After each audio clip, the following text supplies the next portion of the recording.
రాష్ట్రాల నుండి తిరువనంతపురం వెళదాం అనుకునే వాళ్ళు ఫ్లైట్ లేదా ట్రైన్ ద్వారా చేరుకోవచ్చును. ఫ్లైట్ అయితే మనం తొందరగా చేరుకుంటాము. అంతేకాకుండా తిరువనంతపురం ఎయిర్పోర్ట్ నుండి కేవలం 5.5 కిలోమీటర్ల దూరంలోనే అనంత పద్మనాభ స్వామి టెంపుల్కి ఉంటుంది. అక్కడి నుంచి ట్యాక్సీ లేదా ఆటోలో మనం చేరుకుంటాము.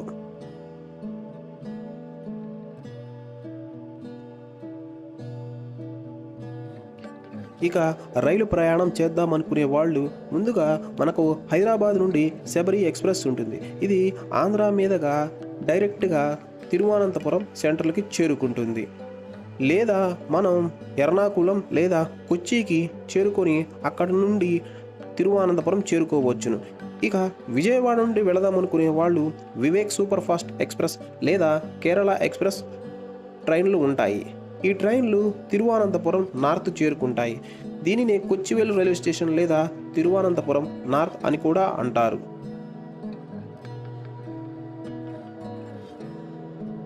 తిరువనంతపురం నార్త్ లేదా కొచ్చివేలు రైల్వే స్టేషన్ ఇది ఆలయం నుండి సుమారు 7.7 కిలోమీటర్ల దూరంలో ఉంటుంది. లేదా మనకి తిరువనంతపురం సెంట్రల్ రైల్వే స్టేషన్కి చేరుకున్న వారు అక్కడ నుండి సుమారు 1 కిలోమీటర్ దూరంలోనే మనకి ఆలయం ఉంటుంది. ఇప్పుడు మనం తిరువనంతపురం సెంట్రల్కి చేరుకుంటాము. మీరు తిరువనంతపురం సెంట్రల్కి చేరుకున్నాక రూమ్ లేదా డార్మిటరీ అవసరం అవుతుంది. బయట సుమారు 1000 నుండి 2000 వరకు ఉన్నాయి. మీరు ఐఆర్సిటిసి యాప్లోనే రిటైరింగ్ రూమ్ లేదా డార్మిటరీ అవైలబిలిటీ చెక్ చేసుకోండి. దీనివల్ల మనకు ఇక్కడికి వచ్చిన తర్వాత ప్రయాణం అనేది సులభతరం అవుతుంది. తిరువనంతపురం సెంట్రల్ రైల్వే స్టేషన్ నుండి బయటికి వస్తే మీకు ఎదురుగా ఆర్టీసీ బస్టాండ్ కనిపిస్తుంది. ఇందులోనే మనకు నాన్ ఏసీ మరియు ఏసీ రూములు కూడా ఉంటాయి. డార్మిటరీ కూడా మీకు అందుబాటులో ఉంటుంది. లేదా మీకు ఐఆర్సిటిసి రిటైరింగ్ రూమ్ అందుబాటులో లేకపోతే మీరు ఇక్కడ తీసుకొనవచ్చును. ఇక ఇక్కడ నుండి మనకు దేవాలయానికి 1 కిలోమీటర్ లోపు ఉంటుంది. ఆటో వాళ్ళు 50 నుండి మీకు 60 రూపాయలు ఛార్జ్ చేస్తారు. అంతేకాకుండా మనం ఒక రోజులో వెంటనే వెళ్ళిపోవడానికి దేవాలయం దగ్గర కూడా మనకి ఫ్రెష్ అప్ అవ్వడానికి రూమ్స్ కూడా ఉన్నాయి. అది మీకు ముందు చెప్తాను. మీకు ఆర్టీసీ బస్టాండ్ పక్కనే ఆర్య ప్యూర్ వెజ్ అనే హోటల్ ఉంటుంది. అక్కడ మీకు కేరళ రైస్తో పాటు మనకి ఆంధ్ర లేదా తమిళ్ రైస్ అంటే మన రైస్ పెడతారు.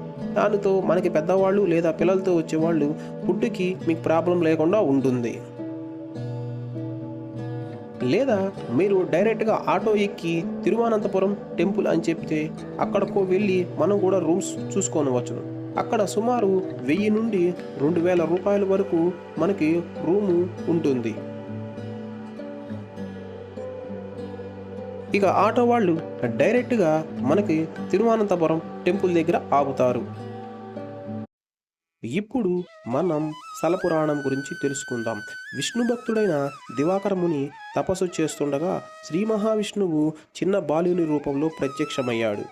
ఆ బాలుని ముఖవర్చస్సుకు తన్మయుడైన ముని తన వద్ద ఉండిపోవాలని కోరాడు. అందుకు ఆ బాలుడు అంగీకరించి తను వాత్సల్యంతో చూడాలని, అలా జరగని రోజు నేను వెళ్ళిపోతానని ఆంక్ష విధించాడు. అందుకు అంగీకరించిన ముని ఆ బాలుని అమిత వాత్సల్యంతో చూస్తూ బాల్యపు చేష్టలను ఓర్చుకుంటూ ఆనందంతో జీవిస్తున్నారు. ఒకరోజు దివాకర ముని పూజా సమయంలో సాలగ్రామాన్ని ఆ బాలుడు నోటిలో ఉంచుకొని పరిగెత్తాడు. అందుకు ఆ బాలునిపై ఆ ముని ఆగ్రహం వ్యక్తం చేశాడు. తనకిచ్చిన మాటను ముని తప్పాడని భావించి ఆ బాలుడు నన్ను చూడాలనిపిస్తే అరణ్యంలో కనిపిస్తానని చెప్పి అదృశ్యమైనాడు. ఈ సంఘటనతో దివాకర మునికి ఆ బాలుడు ఎవరైనది అర్థమై తీవ్ర మనోవ్యధకు గురైనాడు. ఎలాగైనా ఆ బాలుని తిరిగి దర్శించుకోవాలన్న తలంపుతో ముని అరణ్యబాట పట్టగా క్షణకాలం పాటు కనిపించిన ఆ బాలుడు అనంతరం ఒక మహావృక్షంలో నేలకొరిగి శ్రీ మహావిష్ణువు శేషశయనుడుగా ఉన్న రూపంలో కనిపించాడు. ఆ మహిమాన్విత రూపం దాదాపు 5 కిలోమీటర్ల దూరం వ్యాపించి శిరస్సు తిరువళ్ళం అన్న గ్రామం వద్ద, పాదములు తిప్రాపూర్ వద్ద కనిపించాయి. అంతటి భారీ విగ్రహాన్ని మానవ మాతృలు దర్శించడం కష్టమని కనువిందు చేసే రూపంలో అవతరించాలని ముని వేడుకున్నాడు. ముని విన్నపాన్ని మన్నించిన స్వామి ప్రస్తుత రూపంలో కనిపించగా ఆ విగ్రహాన్ని తెచ్చి తిరువనంతపురంలో ప్రతిష్ఠించినట్లు కథాంశం.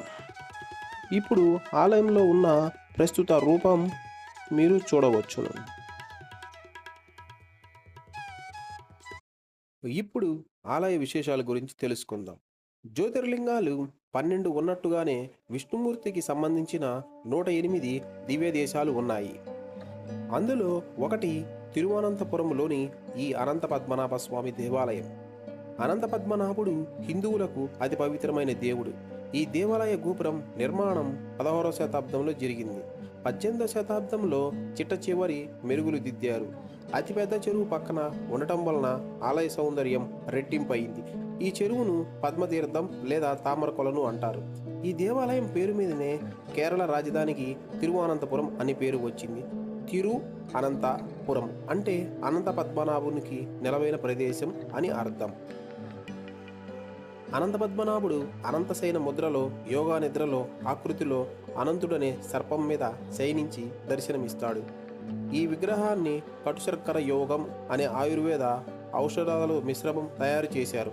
అనంతుడనే సర్పం మీద శయనించి తలను దక్షిణ దిక్కుగా పెట్టుకొని ముఖాన్ని తూర్పు ముఖంగా ఉంచి శయనిస్తున్న ముద్రలో ఉంటాడు. అనంతుడు లేదా ఆదిశేషువు మీద శయనించిన భంగిమలో విష్ణువు దర్శనమిస్తాడు. నేపాల్లోని గండికి నది తీరం నుంచి ఏనుగుల సహాయంతో తీసుకొచ్చిన 12,000 సాల గ్రామాలతో ఈ విగ్రహం తయారయ్యింది. ఇక్కడ భగవంతుడు 3 ద్వారాల గుండా దర్శనమిస్తాడు.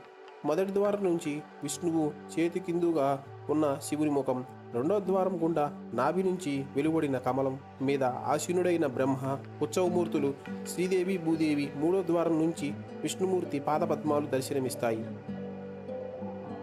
అలానే ఈ దేవాలయానికి 6 నెలమాళిగలు ఉన్నాయి.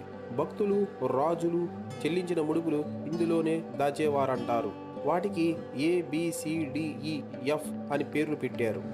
A, B మాళిగలను 130 సంవత్సరాలుగా ఏనాడు తెరవలేదు. C నుంచి F వరకు లెక్క ప్రకారం తెరిచేవారు.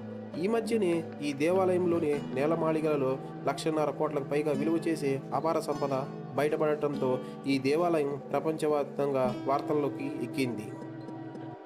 అనంత పద్మనాభ స్వామి కొలువై ఉన్న ఈ దివ్యక్షేత్రం, ఈ ఆలయంలోకి వెళ్ళడానికి మగవాళ్ళు పంచెలు మాత్రమే ధరించి లోనికి వెళ్ళాలి. ఆడవాళ్లు కూడా ఎటువంటి అధునాతన దుస్తులు ధరించరాదు. అందరూ సాంప్రదాయ వస్త్రాలలోనే ప్రవేశించాలి. పంచెలు ఆలయ సమీపంలోనే మనకి అందుబాటులో ఉంటాయి. ఇక్కడ మీరు తీసుకొని ఆలయంలోకి ప్రవేశించవచ్చును. మనకు ఆలయం ముందే పిలిగ్రిమేజ్ సెంటర్ ఉంటుంది. అందులో రూమ్స్ మరియు హాల్, ఫ్రెషప్, సింగిల్ బెడ్ మరియు డార్మెటరీ రూమ్స్ ఉంటాయి. పక్కనే క్లాక్ రూమ్ కూడా ఉంటుంది. మన లగేజీని అందులో పెట్టి మన ఆలయంలోకి వెళ్ళవచ్చును. ఇక్కడ ఆలయంలో మధ్యాహ్నం అన్నదానం జరుగును. ఆలయ దర్శన వేళలు పలు రకాలుగా ఉంటాయి, చూసుకొని వెళ్ళండి. అలానే ఆలయం పక్కనే పుతిన్ మాలిగా ప్యాలెస్ మ్యూజియం ఉంటుంది. మరియు చిత్రాలయం, ఆర్ట్ గ్యాలరీ, ప్యాలెస్ మ్యూజియం కూడా ఉంటుంది. ఇంట్రెస్ట్ ఉన్నవాళ్ళు వెళ్ళండి. ఇక ఆలయానికి వెళ్ళే దారిలోనే మనకి శ్రీ మహాగణపతి ఆలయం కూడా చాలా అందంగా చూడముచ్చటగా ఉంటుంది. ఉదయం లేదా సాయంత్రం వేళల్లో సందర్శించవచ్చును. ఇది కేరళలోని అనంత పద్మనాభ స్వామి ఆలయ విశేషాలు మరియు స్థల పురాణం ఈ వీడియోలో పొందుపరచడం జరిగినది. Thank you.